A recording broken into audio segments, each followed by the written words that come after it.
The following is a tutorial on how to connect to your servo drive in MotionLab 3 through Ethernet when you have installed the CANopen firmware in your drive.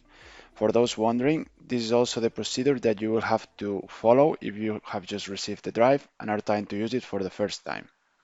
First of all, this tutorial assumes that you have already installed MotionLab 3 in your computer. In addition, this tutorial also assumes that you have powered the main supply of the servo drive and that you have connected an Ethernet cable to the ECAT0 port of the drive. Finally, this tutorial is based on MotionLab 3 1.3.5 version and 1.5.2 firmware versions, but the procedure can be applied to older software and firmware versions as well.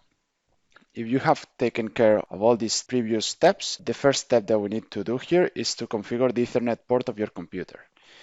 In order to do this, we can first open the Ethernet settings.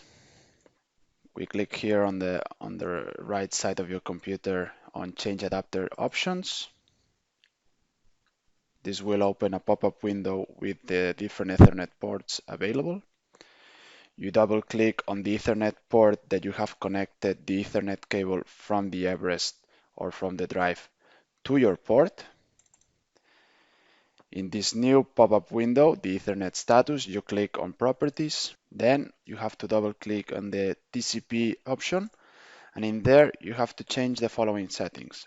First, click Use the following IP address and type in the IP address that you see in the screen, and then with the following subnet mask. The other option comes by default and it's fine as well. Once this is done, you can click OK and close all the windows. Once you're finished with this, you can go back to MotionLab 3 and then click on the Tools tab on the top left. Then in the drop-down list, click on the Network Configuration option and select the network adapter that you have in your specific port.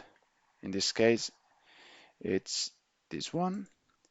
And then once the network adapter is selected, you can click back on Tools, Network Configuration, Add Slave Manually. In here, use the default IP that the software suggests and click OK.